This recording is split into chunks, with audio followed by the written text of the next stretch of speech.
Support for this podcast comes from the Central Valley Journalism Collaborative, connecting communities with the resources, infrastructure, and networks to ensure a vibrant local free press. From KVPR in Fresno, this is Central Valley Daily. It's Wednesday, June 3rd. I'm Sarith Hawk. Tuesday was Election Day. The Valley weighed in on a lot of races, including California governor and many other city and county positions. I like to exercise my right as a citizen to come down and put it in the box and to get my little sticker saying I voted and walk away. We'll bring you a handful of local election results coming up after these headlines. An hours-long hostage situation unfolded into the night on Tuesday in downtown Bakersfield. It started around 1 p.m. on Tuesday afternoon when police were called to investigate a bomb threat inside the Chase Bank building at 17th and Chester. Authorities found one man who had barricaded himself inside with a number of hostages. Police have not clarified how many people were being held. As of Tuesday night, hostage negotiators had gotten 2 hostages released safely. No injuries were reported, but the area remained active with a strong police presence. Here's Sergeant Eric Celadon with the Bakersfield Police Department.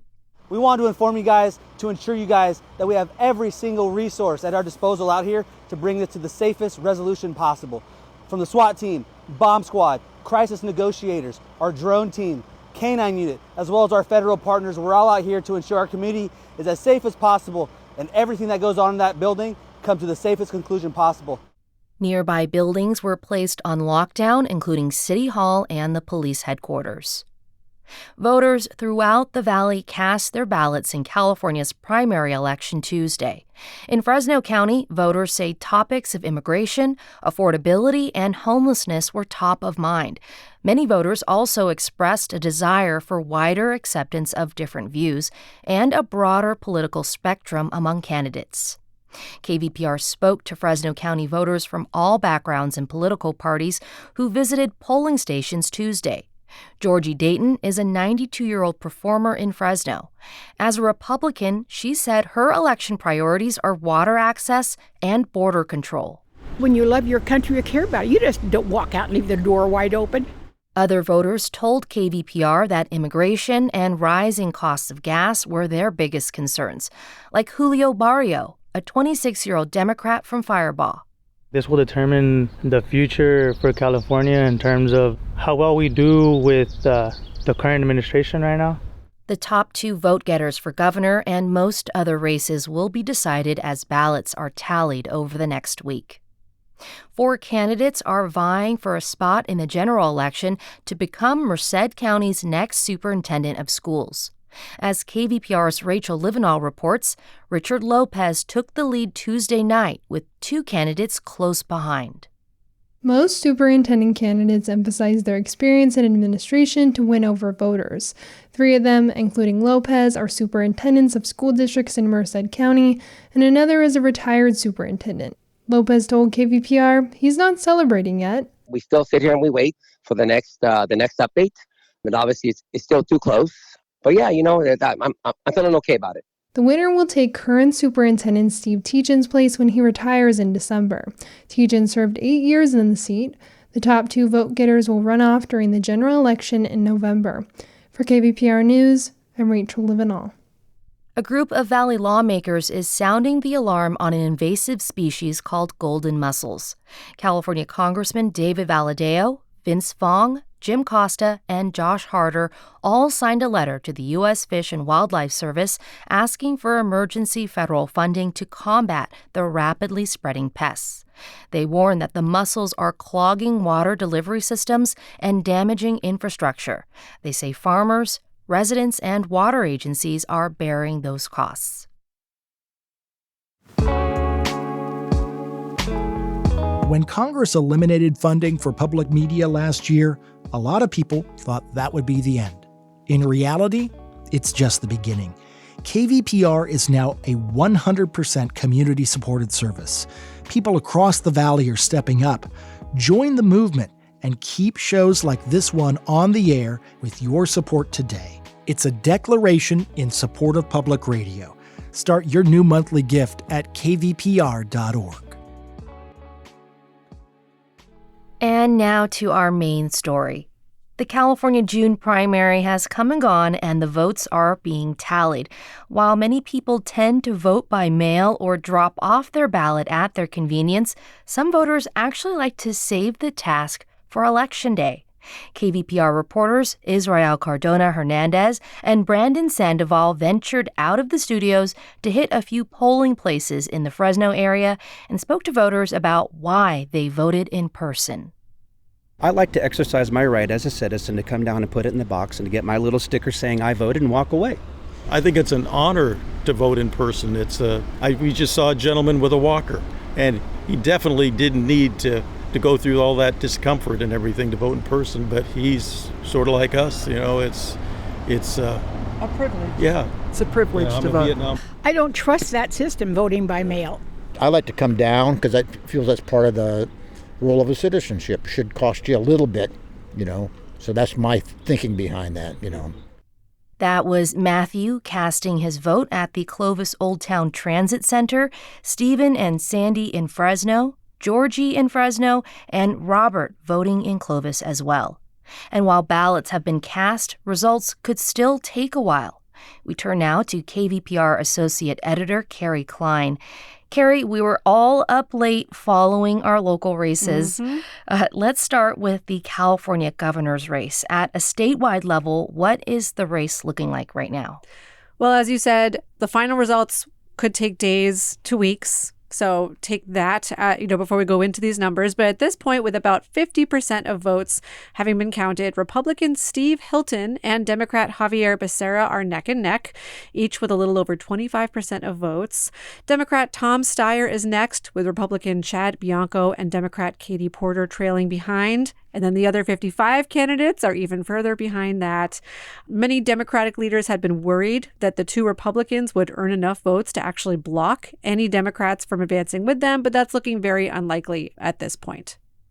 And what about the governor's race here in the Central Valley? What's the voter data telling us so far? Which candidates does it look like Valley voters are leaning towards? Yeah, that's a good question. We took some time to break down the governor's race county by county in our area. And interestingly, in every county in our area, Steve Hilton is leading, just like statewide. He's the top candidate. And in every county, except for Merced, Republican candidates won more than half the votes.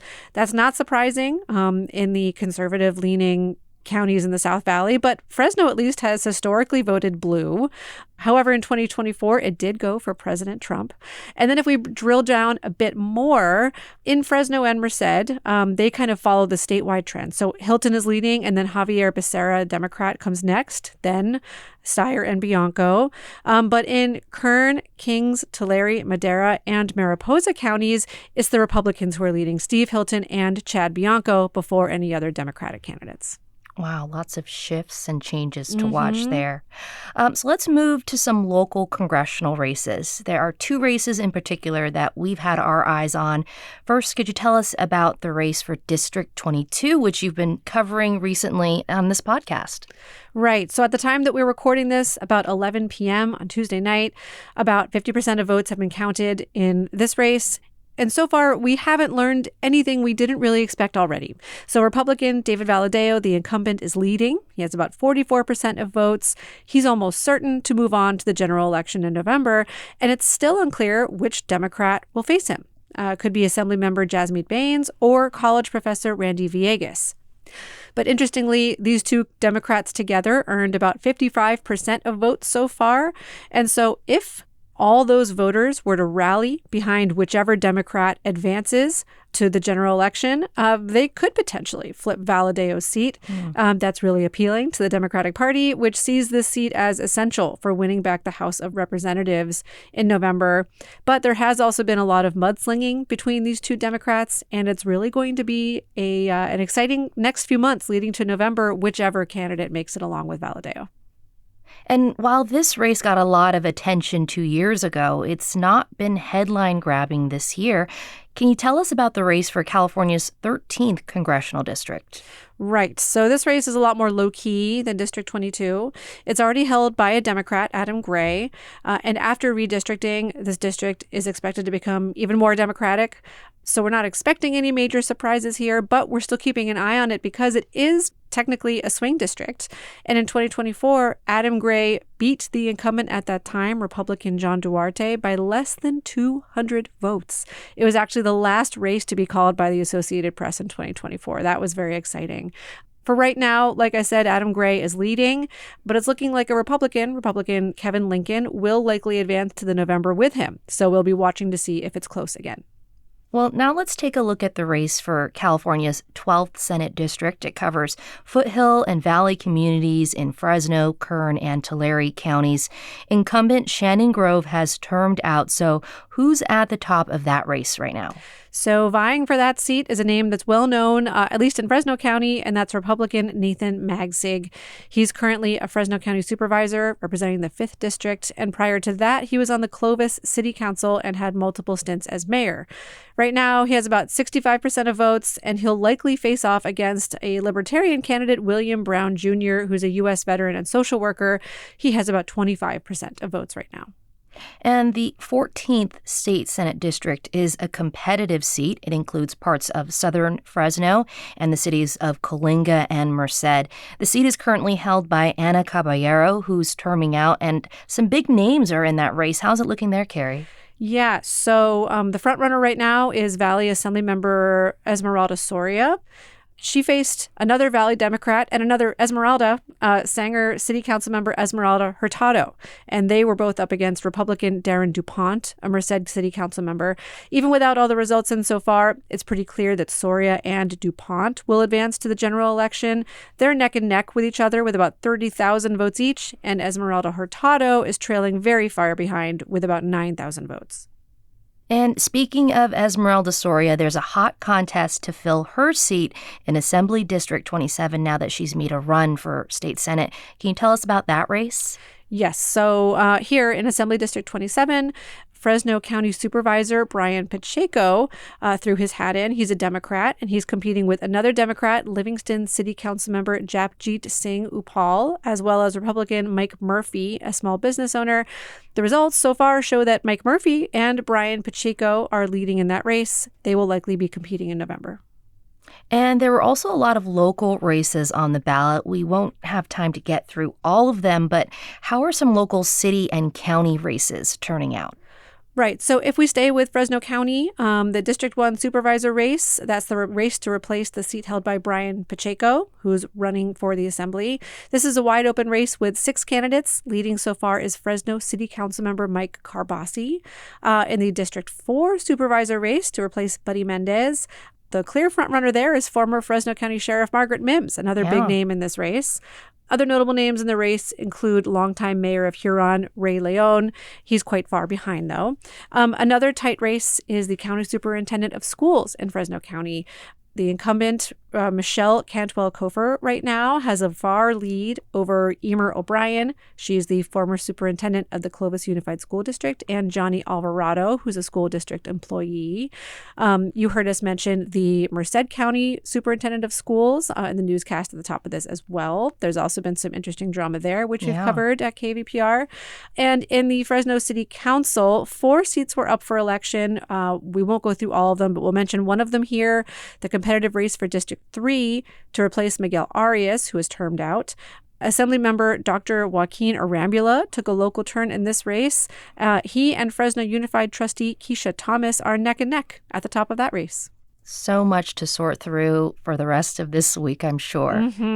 KVPR Associate Editor Kerry Klein, thanks so much for breaking down these results for us, and we'll be sure to follow these as the votes continue being counted. Yeah, thank you, Sarith. And that's today's show. Today's episode was produced by Kerry Klein, Elizabeth Arkalian, Jonathan Linden, and KVPR, with support from the Central Valley Journalism Collaborative. I'm Sarith Hawk. Find the latest local news anytime at kvpr.org.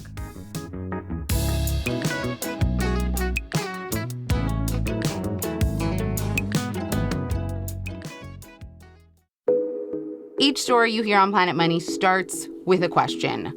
What happens if we refund tariffs? Why are groceries so expensive? At NPR, we stand for your right to be curious, because the forces shaping our world can be hard to see.